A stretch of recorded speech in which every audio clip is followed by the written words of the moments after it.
today? Great! Kindly pick up the pieces of paper or any trash around you and arrange your chair properly. And please be seated. Before we proceed to our lesson, let's have a recap from what we have discussed at the last meeting. Last meeting, we discussed all about the organs of the digestive system. So, what have you learned last meeting, Stephanie? Very good. I'm happy that you learned a lot last meeting. So, are you excited to start our new lesson for today? Okay, that's good to hear. So, in this activity, it is entitled Decipher Me. So, class, for our motivational activity, we're going to have a game called Decipher Me. For the instruction, you have to transcribe these following numbers into letters. Are you ready, class? And let's begin.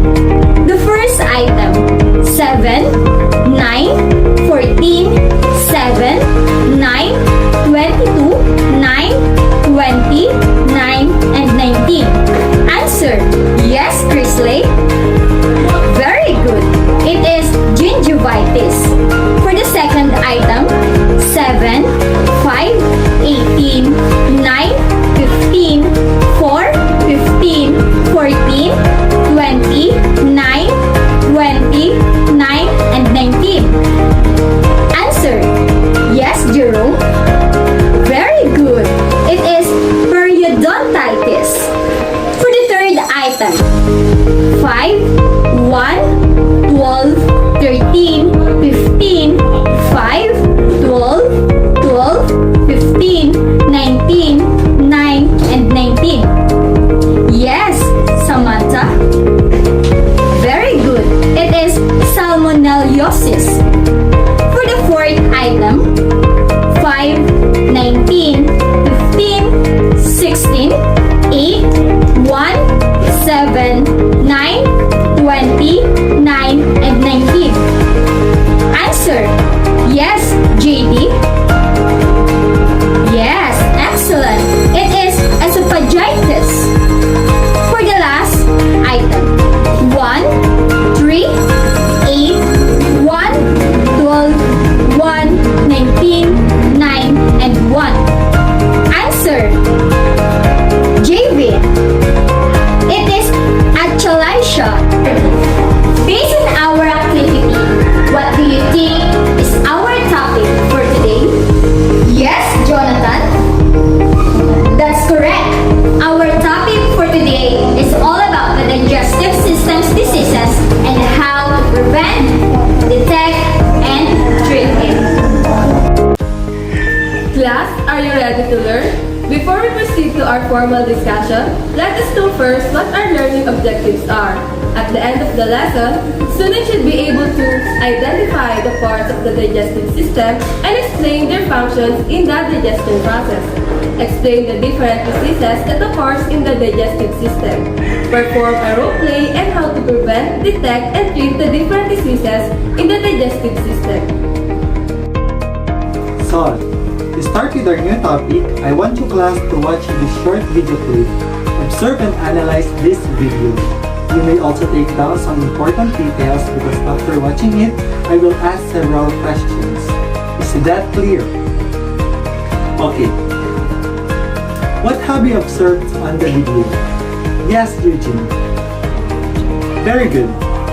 Based on the video, what are the diseases that we may encounter or what diseases can we experience in our digestive system? Yes, Justin May. Excellent. I'm happy that you watched the video with understanding. Do you have any questions, class? For our lesson for today, first is what is digestion? Digestion is the complex process of turning food you eat into nutrients, which the body uses for energy, growth, and cell repair needed to survive. This digestion process also involves creating waste to be eliminated. The digestive tract or the gastrointestinal tract is a long twisting tube that starts at the mouth and ends at the anus. It is made up of a series muscles that coordinate the movement of the food and other cells that produce enzymes and hormones to aid in the breakdown of food. Along the way are three other organs that are needed for digestion: the liver, the gallbladder, and the pancreas. So for the introduction of our lesson for today, the digestive system is used for breaking down food into nutrients, which then pass into the circulatory system and are taken to where they are needed in the body. There are four stages involved in food processing. The first one is the ingestion. It is the taking in or the eating of food. The second one is the digestion. It is the breaking down food or mechanically or chemically into nutrients. The third one is the absorption. It is taking in of nutrients by cells, transport of products into circulatory system, and to the rest of the body. The last one is the elimination. It is the removal of undigested solid waste. The digestive system has different parts. It starts with mouth and teeth. Begins when food enters the mouth. It is basically broken down by the teeth. It is begun to be mechanically broken down by amylase, an enzyme in saliva that breaks down carbohydrates. The next one is the tongue. The average length of the human tongue from the orifice to the tip is 10 centimeters in length. The tongue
bacteria that live here. All leftover waste is compacted and stored at the end of the large intestine called the rectum. When food, the anal sphincter loosens and the waste called feces passes out of the body through the anus. Last is the rectum and anus. Rectum. The average length of the human rectum may range between 10 and 15 centimeters. The rectum is an 8-inch chamber that connects the colon to the anus. It is the rectum's job to receive stool from the colon. When anything, gas or food comes into the rectum, sensors send the message to the brain. The brain then decides to direct that content can be released or not. Anus. The anus is the last part of the digestive tract. It is a 2-inch long anal consisting of the pelvic floor muscle and the two anal sphincters, internal and external. The lining of the labor anus is specialized to detect rectal contents. It lets you know whether the contents are liquid, gas, or solid. The anus is surrounded by sphincter muscles that are important in allowing control of stool. Now, let's move on to the different diseases found on the digestive system. The first one is the gingivitis. Gingivitis is commonly known as the inflammation of the gums or the gingiva. It is a non-destructive type of periodontal disease which is also one of the digestive system's diseases and are more serious. Gingivitis commonly occurs because of bacteria accumulating on the teeth. Gum diseases generally doesn't hurt. You may have it for years before you feel discomfort. Telltale signs and symptoms of gingivitis. You may notice a tender, swollen, or bleeding gums, particularly when you brush your teeth. A change in your gums color from pink to dusky red. Gingivitis, as I've said a moment ago, is caused by a plaque or a bacteria, a sticky, colorless film of bacteria that coats your teeth. If allowed to harden or calcify, the film turns into white-colored tartar calculus which becomes darker with time. If a plaque and tartar build up, they can irritate the gingiva or the gums. The part of gum around the base of your teeth. This build-up creates pockets of bacteria between your gum and teeth and can result in gums that can be inflamed and bleed easily. How do you treat your gingivitis? Gingivitis usually clears up after a professional cleaning by a dentist or hygienist, followed by proper dental oral hygiene. The second one of the digestive system's diseases is the periodontitis. Periodontitis is an advanced stage of gum disease that can threaten the loss of your teeth. Bacteria from the gingivitis harden to form tartar, called the calculus. This is caused due to the poor dental hygiene. Some form of gum disease affects about 75% of adults after the age of 35. Now, how do we prevent the occurring of periodontitis? The best means of preventing this kind of disease is good dental hygiene, including regular brushing and flossing of your teeth, and periodic professional cleaning to prevent the buildup of plaque, the disease, or the bacteria and the tartar. And how do we treat it? If you have pockets between your gums and your teeth that are 5 millimeters in depth, your dentist may recommend one of the following non-surgical treatments. The first one is scaling and root planting. Scaling removes tartar and bacteria from your tooth surfaces and beneath your gums. Sometimes, scaling is done with an ultrasonic device. Root planting smoothens the root surfaces, discouraging further accumulation of tartar. With good daily oral hygiene, scaling and root planting may be all the treatment you'll need. Antibiotic therapy can also be one of the treatments that your doctors may recommend. Dentists can pinpoint the specific strains of bacteria that cause periodontal disease and prescribe antibiotics to deal with them. The third common type of disease that occurs in the digestive system is called the salmonellosis. Salmonellosis is caused by a bacteria called Salmonella enterica. It is caused caused by people eating raw or uncooked meat, poultry, eggs, or egg products. It can also be caused by people eating food contaminated by animal feces. Salmonellosis are commonly get by children. Young children, the elderly, and the immunocompromised are the most likely to have severe infections. It is estimated that approximately 1,000 persons die each year with acute salmonellosis. These are the symptoms of the salmonellosis. The first one is the fever, nausea, abdominal pain and cramps, and the diarrhea. How do you prevent the occurring of salmonellosis? There is no vaccine to prevent this kind of disease.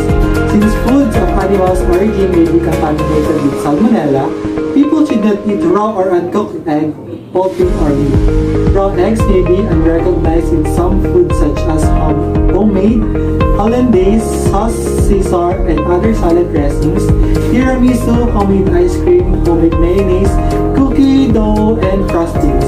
Poultry and meat including hamburgers should be well cooked, not pink in the middle.